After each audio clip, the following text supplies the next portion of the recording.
This is Sarah Luehrs, Chief Operating Officer at Union Labs. While Sarah started her career in the Navy working on an aircraft carrier, she now sits at the intersection of finance, operations, legal, HR, serving as the backbone that supports the Web3 builders. A lot of this is new. And so a lot of times just setting up a chart of accounts in QuickBooks, for example, like most people haven't done that to account for crypto, right? And so it's okay to ask questions and to find people and experts who have done it before or who are doing it. Sarah, do you have any advice for people working on a token launch right now? Token economics has evolved over time. So that's something that's sort of like a work in progress until you sort of decide what's best for our community, our network, the investors, and the team. And there's a time limit between when you do your valuation and when you have to file your 83B election with the IRS. So that was totally my responsibility to take care of that and to make sure every token grant recipient understood why they were doing it and how to do it on time. Welcome to the Accountant Quits podcast, where we help accounting and finance professionals learn how to manage a business using crypto. In the past 2 years, Sarah has built systems from scratch to scale a Web3 startup, including structuring legal entities like foundations and token SPVs, managing fiat and crypto treasuries, learning the emerging Web3 tech stack, including crypto subledgers, hiring remotely, and more. For someone looking to transition into Web3, what advice would you give them? I think my advice sort of stems from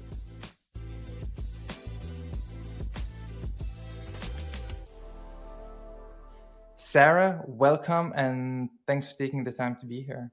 Thanks so much for inviting me.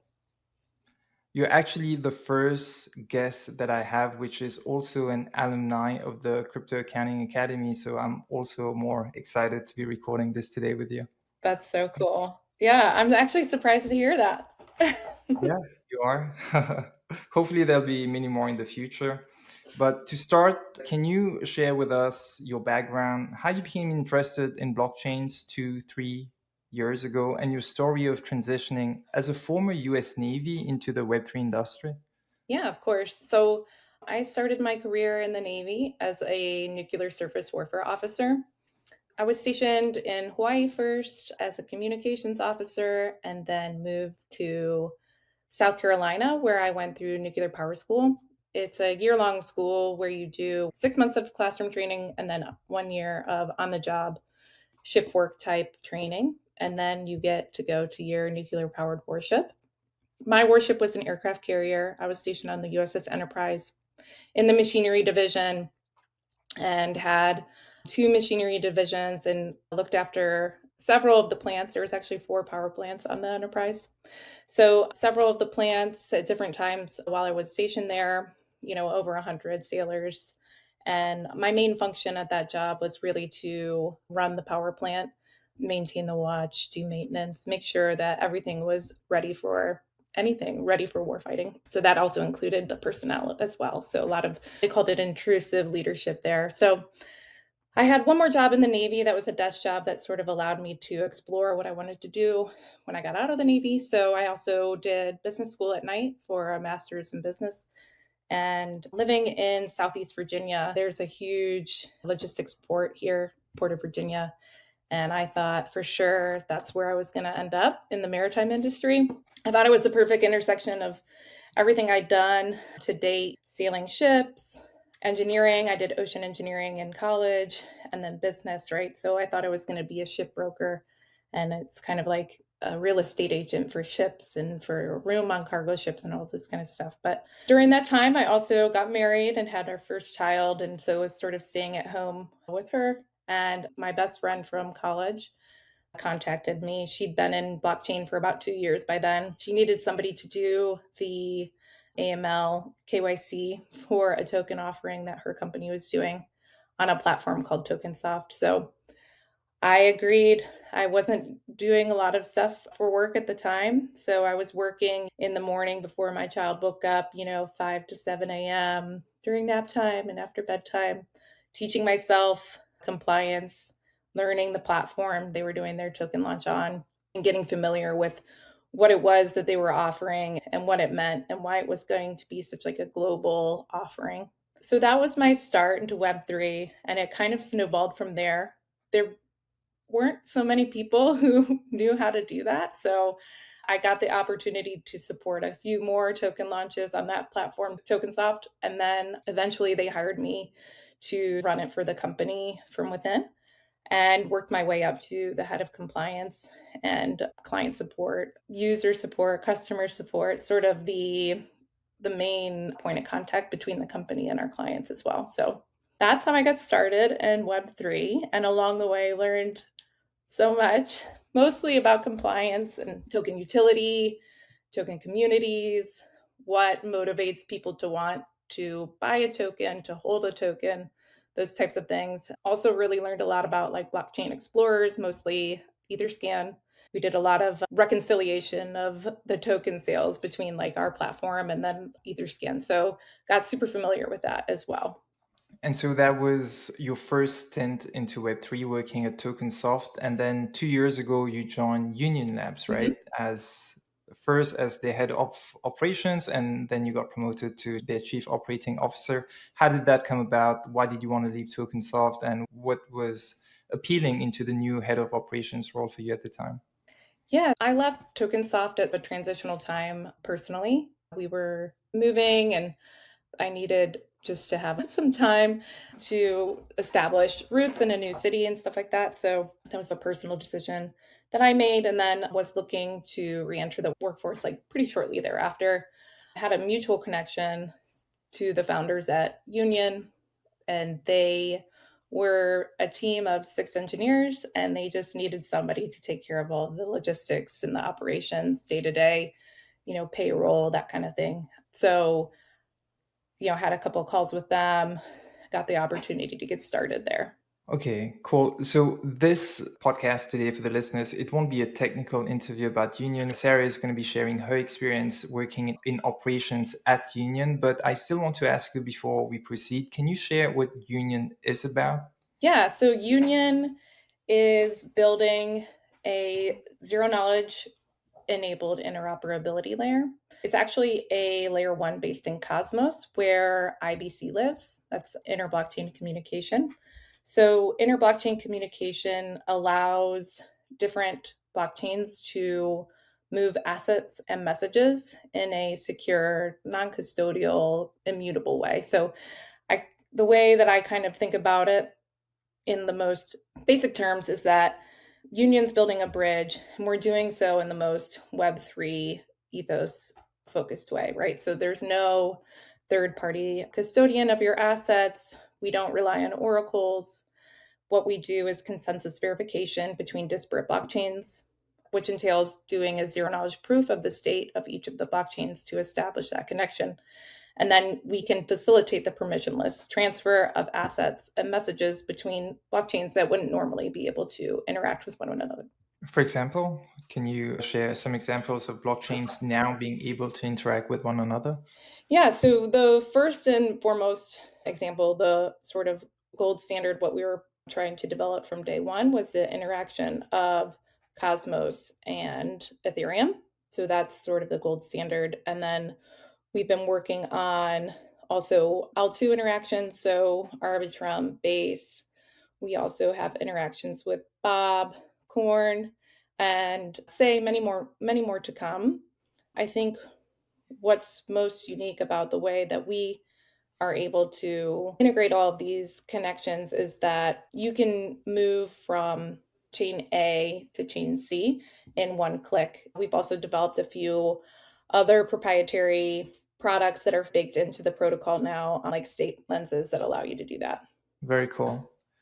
All right, so now we'll dive deeper into your role as a Web3 COO, Sarah. Okay. So in the intro, I mentioned that your role spans everything from treasury management, legal compliance, HR, token strategy, now that you'll be launching a token very soon. So you're really wearing so many different hats, right? So I want to ask you, looking back at when you first started at Union Labs, what were some of the biggest challenges you faced as the head of operations back then? And now with the 2 years that you've worked at Union, What processes maybe that you have developed that just make your work more effective today?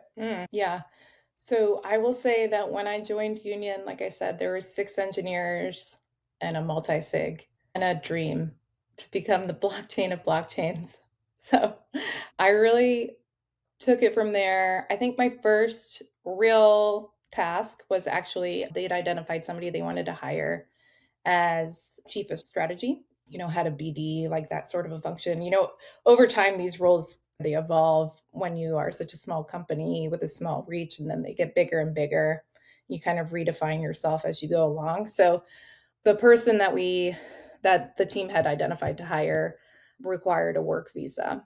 So that actually requires like a lot of things on the company side to be able to facilitate a visa for a US company. So that was my first task. And that actually involved a lot of the foundation for the operation of the company going forward. For example, just we needed a bank account.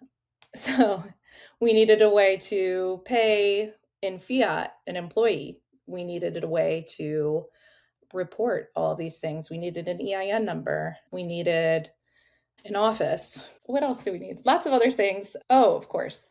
We needed taxes. We needed all of that stuff set up. So to facilitate hiring a US employee, and on top of that, an employee that required a visa. So we also worked with a lawyer to get his visa transferred to us and all of that. So that was my first task, but it also encompassed a lot of the other things that we needed anyway. So a bit of a 2-for-1. All right, so you had one multisig, you didn't have a bank account. How long did it take you to open a bank account? Yeah, that's a really good question. I think back then, actually, it was really hard to get a bank account as a crypto company. So it's a lot about like how you posture yourself as a software development company. I think it was at the height of Operation Chokepoint 2.0, where banks were really hesitant to support crypto native companies. So all that being said, it didn't actually take that long. I was lucky to find like a good bank recommended from some other operator friends that I in contact with, and we all support each other with these types of what kind of bank did you get, like what are the benefits of that bank, et cetera, et cetera. Is it insured, all those kinds of things. And so fast forward today, what would you say are the areas that take up most of your time on a monthly basis? And yeah, what are the tasks that are more like the one-off kind of task? Yeah, sure. I think, as I mentioned before, the role has really evolved over time. And the good thing is, as you tackle one task, you sort of set yourself up for the next time you have to do it.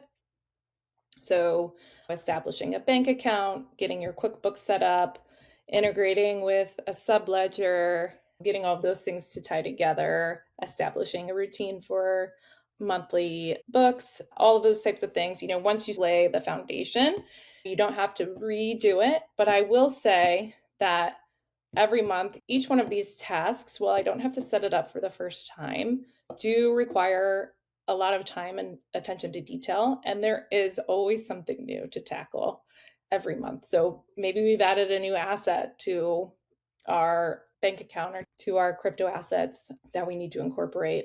We did an NFT launch, and I have to account for all of those things. And it's not as straightforward as you might think it is, because it doesn't integrate in an easy one-to-one way. You kind of have to finagle the systems to get them to tell the story of what you're doing on their terms, right? So you have to manipulate what's happening into the language that QuickBook knows.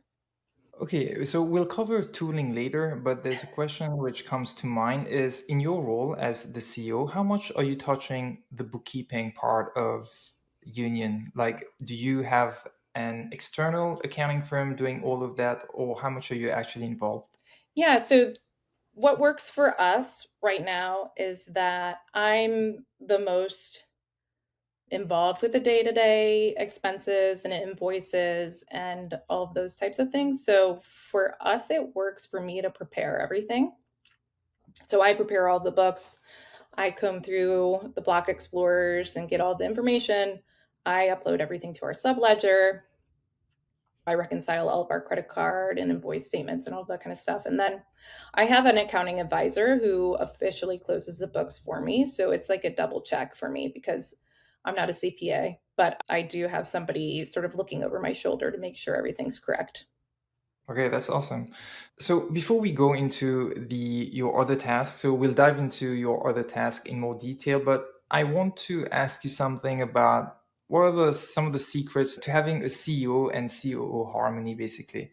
So this CEO COO relationship, it's often compared to like a business marriage built on trust, communication, and a shared vision. So from your perspective, what are some of the secrets to building that harmony between your CEO, and how do you, Sarah, as the CEO, stay aligned with the CEO's vision to be executed? And yeah, how does also the CEO stay in sync with all the operational realities that you have to drive? Mm-hmm. I think this definitely can go a lot of different ways. I know that in different companies, sometimes the COO is more of the figurehead and like face of the company than the CEO. Just depends sort of on the personalities of the two sort of filling that role. For us, our CEO is absolutely the visionary and the figurehead of the company. He's acutely aware of the attention economy. He's incredibly smart, been working in blockchain for a long time. He's been an engineer and a builder from the start, but just has all these other talents and is really an effective CEO. So he picked a pretty good COO in me, and that none of that stuff is high energy for me. And all of anything that's a low energy task for him is a high energy task for me. So I'm very organized, very logistical thinker. One thing leads to the next, can keep track of monthly tasks, can do all of the HR tasks and people management. Not necessarily that he doesn't do that. I'm just saying like day to day sort of one-off questions, getting people set up on different systems, those types of things. I really just am down in the weeds, kind of like doing these day-to-day interactions within the company. I do other things like outside the company as well. But for the most part, I think that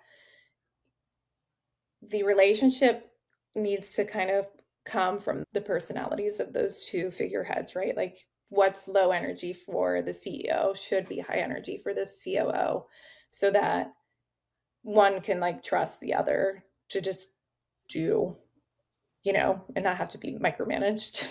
Before we continue, let's take a quick commercial break from our sponsor. If you're serious about running your business using crypto, you need tools built for crypto. One of my favorite apps, and yes, one that I use multiple times a month, is Request Finance. This app has been a game changer in how I invoice my clients and receive stable coins and crypto directly in my wallet. But hey, there's so much more to it. Request Finance is the all-in-one platform for crypto operations: accounts payable, accounts receivable, expenses, and even accounting. Plus, they've got a killer multi-pay off-ramp to over 190 countries, meaning you can pay someone with crypto and they get fiat in their bank account. Request Finance connects to over 20 blockchain networks, including Ethereum, Solana, Base, Arbitrum, Near, and more. Here are some features that I love: batch payments using your preferred wallet of choice, a single dashboard to track all invoices with real-time updates. All invoices contain the transaction hash for easy audits. But hey, don't take my word for it. Try it out for yourself. Head over to requestfinance/partners/the accountant quits and get 2 months for free with all the pro account features. Join 3,000 finance leaders today using Request Finance and make crypto operations simpler, compliant, and less stressful. Now, Union Foundation, you recently announced an upcoming token launch, and we'll dive more into your role in preparing for that launch in a moment. But first, I'd love to talk about the finance and treasury side of your job. So Union did a Series A raise of 12 million in early 2024. And as much as you can share publicly, what's been the biggest challenges for you in managing a treasury that spans both fiat and crypto? Yeah, so it's really interesting because when you work in Web3, you can get investments in a lot of different forms, right? So you can get wire transfer, you can get USDC, you can get USDT. So you do have many assets to consider and manage as you move along.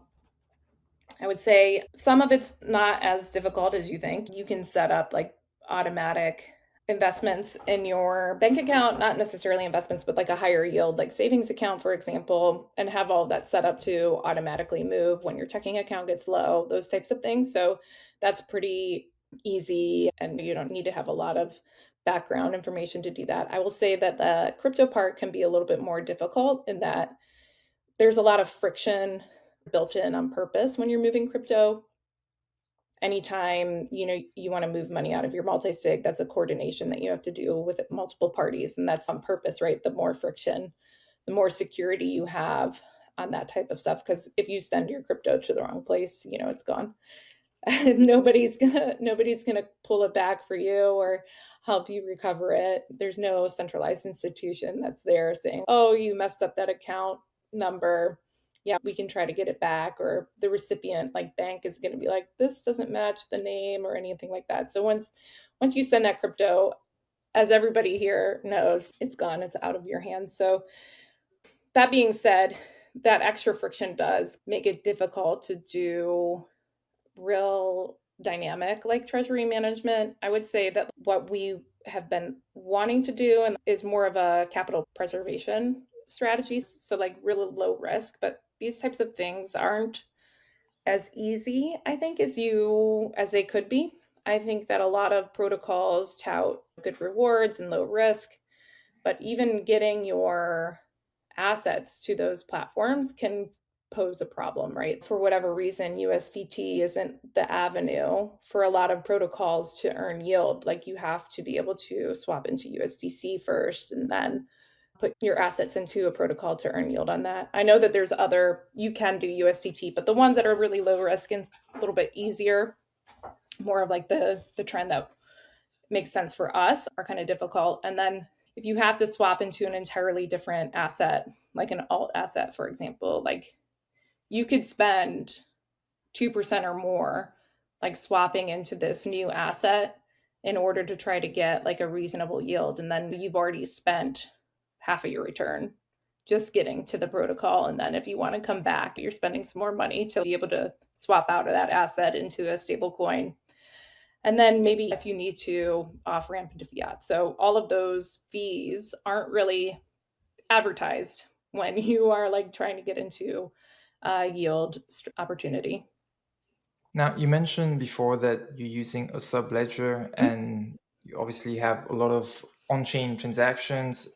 This podcast is about educating people about how to manage a business using crypto. I want to ask you, what are some of the main use cases you have for crypto inflows, if so, or outflows today at Union, and the kind of tooling stack that goes along with all of this?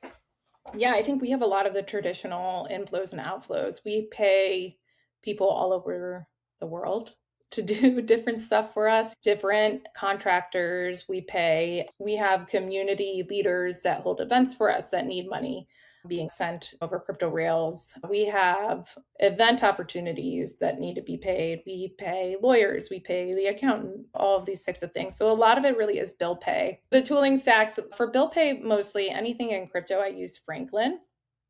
Franklin's a really great option for people who need to be able to pay employees or contractors or even just one-off invoices. It integrates directly with QuickBooks and makes that journal entry for you. So that makes it super easy. And also it's a treasury, or it's a smart contract treasury based system. So it's super secure and you're a lot less likely to get all of that spam that you get like to a multi-sig and stuff like that. So yeah, that's the most of what we're spending money on. But I would say there's also this like unique, which might be interesting to your listeners, thing that we have with the NFT. We launched an NFT on Stargaze in, I'm not even sure when, maybe January. Anyway, so it was an NFT giveaway. And then all of those NFTs were available like on a marketplace, right? So We actually have a royalty fee payment that comes anytime any of those NFTs are sold, and they go into the treasury for that NFT. So that's one thing that we need to be able to track, is like that very small percentage that comes from any time that whale shark sold between anybody. So irrespective of whether or not it comes to like we have a couple of accounts that have these NFTs in them, and we'll repurchase them as well. When we repurchase them, we have to record how much they're worth. And then we do new campaigns from time to time to give the NFTs back away to the community. So we're not reselling them from our accounts, but that's an expense too. That's a giveaway expense that we need to book separately in QuickBooks. So it's sort of this coordination between the royalty fee payments, which you can't find on the Block Explorer, by the way, booking the value of the NFT, which you actually have to get like per transaction within the source code of those transactions from the Block Explorer. It's also not available on an export. And then tracking how much each NFT is worth, and as they're given away, booking that expense for that specific NFT. So it can get pretty complicated, but it's super important to do it well. Right, so Sarah mentioned Franklin. We actually had the CEO, Megan Knapp, on the podcast a long time ago on episode 41, if you want to check that out. And also on our toolings page, if you go to theaccountantquits.com/tools, Franklin is also offering you a special deal. So you get 2 months free, basically, when you first onboard to Franklin. So if you want to check it out. So Sarah, like you said, you use Franklin for invoicing, payroll. Is there any other Web3 or actually Web2 tools that's been particularly useful for you to run your operations? Yeah, I'll also just add that Franklin also helps me facilitate benefits payments, all the reporting that you need to do to the IRS, 1099s, W-2s, tax withholding, all of that kind of stuff. So just stuff that would be like really hard to do from a spreadsheet. So it facilitates all of that kind of stuff for us. So I can't recommend Franklin enough. It's made my job infinitely easier, and their customer support's really good. Other tooling that we use is our subledger. We use Breezing, which is a great tool. It also integrates directly with QuickBooks. We use QuickBooks. We use our bank account. And then I also, like as just like a personal efficacy thing, I take snapshots of our accounts every month and save those off. Probably don't need to do that, but I do it anyway. Perfect. Thanks a lot for sharing. I always say that the subledger is the most important Web3 tooling that one would need when running a business with crypto. Obviously, then a tool like Franklin is also super helpful for everything payroll, invoicing related. And I mean, for the listeners, we've also had the founders of Breezing in an earlier episode. That was episode 77, if you want to learn more about Breezing. Continuing on, I want to go through, your role in the token launch, basically. So it's not the first time you've been directly involved in preparing for a token launch. You worked for Tokensoft before, but now you're working on the token launch in a different capacity. Can you give us like a behind the scenes look at what these past months have been for you? Yeah, definitely from the Tokensoft side, it's a much different approach than being on the token issuer in the company side. I'll say that I started this job almost 2 years ago, and from that day, I've been preparing for the token launch. There are a lot of legal things to set up, lots of different entities, service level agreements between those entities. So lots of work and coordination with our legal team, lawyers in different countries to set all of that up. Obviously, the investors who are going to be part of the token launch. But in the last month specifically, it's been a lot. We established a little bit over a year ago a union foundation. The union foundation is actually its own entity separate from ours, but as we prepare for the token launch, we are working together. But the foundation's main focus is for the longevity of the union network. And then the software development company where I sit is going to be the service provider to that network. So just a layer of separation there. Yeah, it's hard to distill it down to the last month because I feel like we've been focused on it for years. But let's say if you had to provide, I mean, you said you've been thinking and working on this for a long Yeah. time. If for people working on the token launch right now, if you had to think a timeline of how everything first started a year or 2 years ago, that led up to this TGE that is coming up very soon. So, for example, all the investor paperwork that you had to prepare, building out the token economics, setting up token related contracts for the team, the tax implication on token vesting, the 83 tax election return that you have to file, kind of those checklists for people already or currently working on the token launch as well. So I think the token economics has certainly had a starting point and has evolved over time. So that's something that's like a work in progress until you decide this is going to be what's best for our community, our network, the investors, and the team. Some of that comes into some of that includes lessons learned from other projects that have launched basically between when you originally crafted these token economics and then, when you're planning to do it. So we've seen some inflationary problems on similar networks between those two periods of time and have adjusted our tokenomics to help address some of those other issues that other ecosystems have experienced. So there's an ongoing modeling thing that needs to happen as you learn more about like how big your community is, all these types of things. So it's like a living and breathing thing until it's executed, right? So there's that. And then for team tokens, these are definitely a consideration that the CEO makes with some of the other founders to incentivize and reward core developers and core team members based on their commitment to the project, how long they've been there, other things like that. And the tax implications for that, we definitely were aware of this long time ago. Did a similar thing when I was at Tokensoft, so I was very up to speed on how you have to do evaluation, and there's a time limit between when you do your valuation and when you have to file your 83B election with the IRS. So that was totally my responsibility to take care of that and to make sure every token grant recipient understood why they were doing it and how to do it on time. So just a lot of one-on-one guidance through that process. I think for investors, we've had a really good investors who haven't been too demanding and are happy to get our monthly updates. So we do a pretty thorough monthly update about what's going on in the network, the roadmap ahead, events we've gone to, stuff like that. We haven't gotten any complaints there. Now, in two recent episodes that we had, we explored the legal side of token launches and how to structure entities in jurisdictions like the Cayman Islands, BVI, and Panama. My guests on those episodes were two lawyers, but from an operator's perspective, having been directly involved in setting up these entities, I want to ask you, what was your role in the formation of the foundation and the token SPV? And was the process as straightforward or were there unexpected challenges along the way? Yeah, absolutely. Not straightforward. I think so first and foremost, I did listen to those episodes, by the way. I think that understanding why you're going through all these things, like why are you setting up an entity in a different country?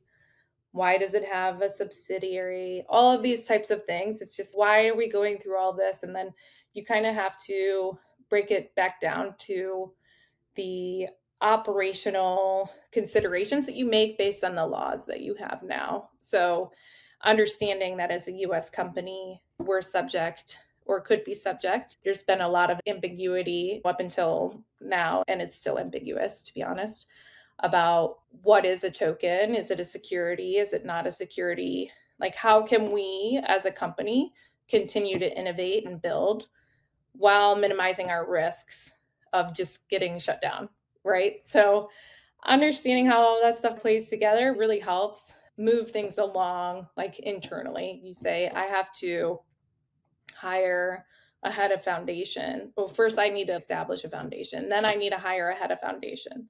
The head of the foundation can't be like another person from the US. Like, why can't it be another person from the US? You can't have, your you're a US person managing a Cayman foundation. It kind of, negates the tax benefits of that foundation. So all of these sort of intricacies of like understanding why the lawyers are telling you to do these things and being able to explain it within your company to keep things moving forward. So one of the major issues we had for a while was building out the foundation with people and support that were a good fit. So finding a head of foundation that had experience launching a token, managing market makers, trying to or communicating with exchanges, that also was in an appropriate jurisdiction, right? So there is that. And then also making sure that you had an operational support structure that was also in an appropriate jurisdiction and somebody that you could trust to, these are the types of people that are going to be on the custody solution at the foundation. They're going to have partial responsibility for your assets, for the lifeblood of your network, right? So I probably interviewed 5 or 6 different operational companies before we settled on one. We interviewed different directors as well. Ownerless foundations have directors and supervisors, independent directors and supervisors. So interviewing them, trying to find the best fit. The legal team that's going to support you needs to be extremely responsive. A lot of times things come up and they need resolved very quickly. You need somebody that can also communicate well between your law firm in the US and the other law firms like that you have established. So yeah, it's not straightforward. It's a lot of work. And I think that you need to also really be skeptical of what people are offering you, because this is becoming an established entity structure, and people are becoming aware that you need service providers in different areas, and they'll try to get a cut of what you have to offer and maybe not work in the best interest yeah of your organization. But I exactly. want to ask you, that head of foundation, is that a person, a full-time employed? Does he have to be living in the Cayman Islands, or is that like, are you outsourcing it to a service firm?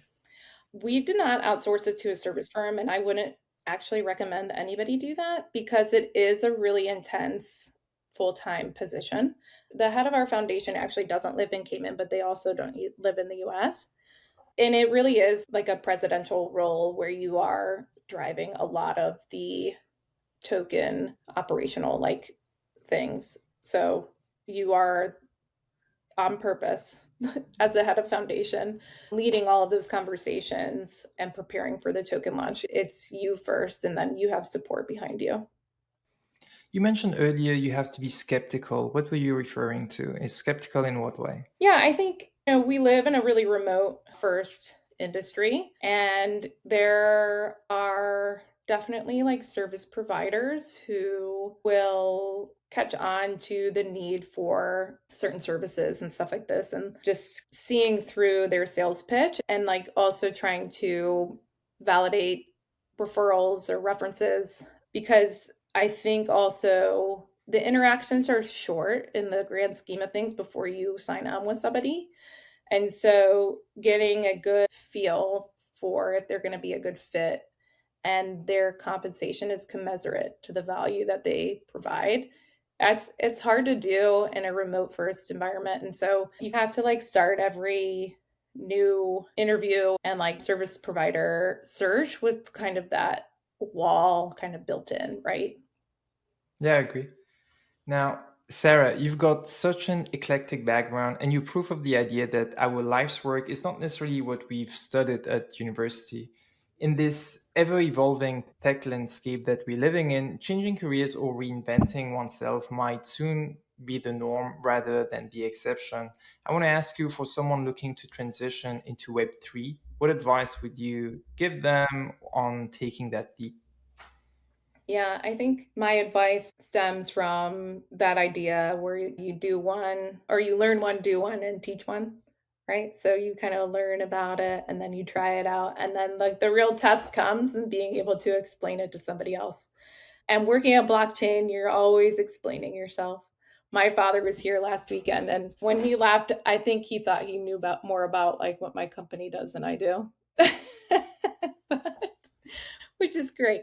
But I think the best thing to do is it is a huge learning curve, and there you could read until your eyes fall out about blockchain, but until you start getting online and interacting with projects and wallets and like you said the blockchain explorers and like all those types of things, like looking through a blockchain explorer and trying to see like, can I trace this, you know what I mean, like what does it look like on different blockchain explorers on different networks. So really getting in there and like doing stuff. I think that probably a more fun way to do that is to find a project that might spark interest for you and follow along with them, interact with their testnet or wherever they are in their project life cycle. Maybe you're doing stuff on mainnet, maybe you're participating in governance, maybe you're doing staking, maybe you're looping your staking, like all these types of things. Like there's a never-ending landscape for opportunity to like play and to like do stuff. And so doing, and then tell your friend about it and see if you can get them on board too. I think that that's really like the first or like the biggest achievement is if you can say, yeah, I did all this stuff on blockchain and I voted on this like governance proposal and it was accepted and like all of these types of things. And then you tell your friend about it and you're able to articulate like what you did and why it matters, then you're in. And then I think that almost any blockchain company would be lucky to have you. I mentioned when we first started that you're an alumni of the Crypto Accounting Academy, but other than this, what other resources or communities have been helpful for you for the past years? Yeah, there's been lots of books. I've read a lot of books and podcasts. I mean, there's a podcast just like this one. I listen to this podcast all the time to learn about things that I don't understand or don't know. I have weekly podcasts that I always tune into. And then a really helpful thing is if we're thinking about integrating with a new partner or there's like a new protocol out there that's getting a lot of buzz, like you can always find a podcast with that like founder explaining to you, to anybody who wants, everything about it with usually pretty good questions and stuff like that. So there's just so many podcasts that you can use at any time to like basically learn anything that you are interested in at any moment. So I do listen to a lot of podcasts. Any names come to mind or books that you've read that have been helpful? Not necessarily crypto related, Yeah. but anything that's been helpful for you in your job? Yeah, definitely. This podcast, Accounting Quits, is super helpful. I listen to every week on the Brink. They kind of cover the US perspective, like legal landscape a lot of times. I listen to Unchained every week. I think Laura Shin does a really good job doing interviews. She has excellent questions. So I always learn a lot from her podcast. And then other podcasts that are like pretty technical. When I was first, especially like getting into Union, for example, like learning about zero knowledge, the ZK podcasts, OX research, those types of things. So it just depends on what I feel like I need to learn more about.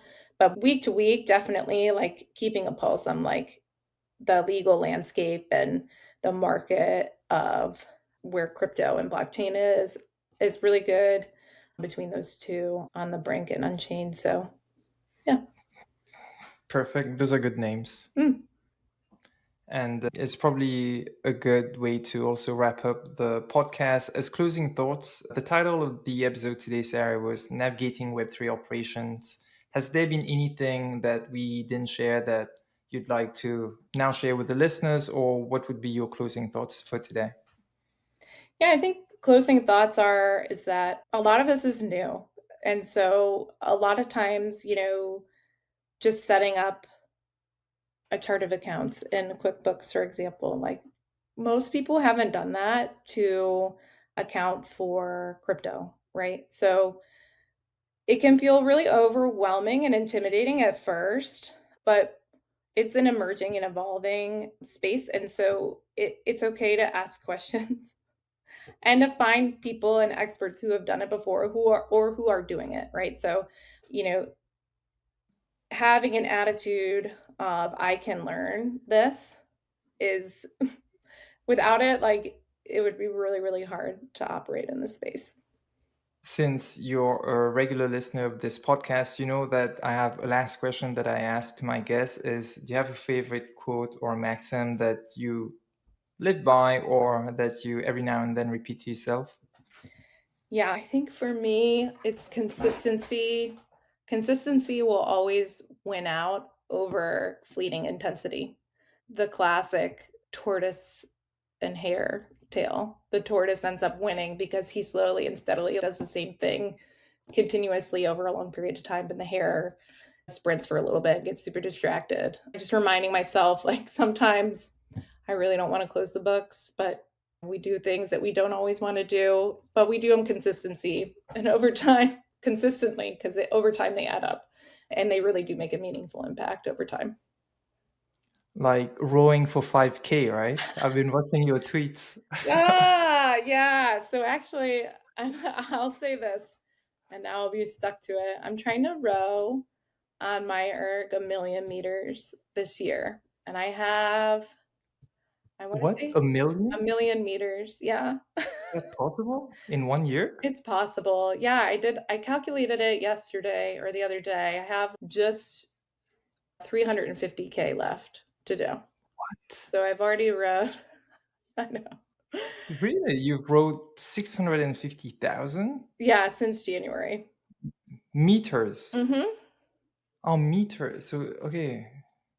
Yeah, not So miles. meters. I was thinking kilometers when you said it. I was thinking a million kilometers. On the ergometer, they do, yeah, it's all a million. Yeah, 1,000,000 meters. So 5K is 5,000. Yeah, Yeah. Yeah. it's doable. It's a lot, but I mean, Mm. congrats to you. I mean, you have to be consistent if you want to Yeah, hit you're not gonna get 1,000. it done in a couple days. Yeah. You know what? I'm gonna share something you're gonna find this funny. When I saw that tweet that day, I was going to the gym, and when I went to the gym, I'm like, I want to row 5K and see how it feels like. And so I rode 5K because of your tweet. You inspired me. Oh, how long did it take you? Maybe 25 minutes. I'm Nice. not sure. Nice. Yeah. How long should it take? Mission Less. accomplished. Yeah, I think that day I did, my goal was 21. So I did in 21, which is good for me. Oh, well, good. I'm glad you rode.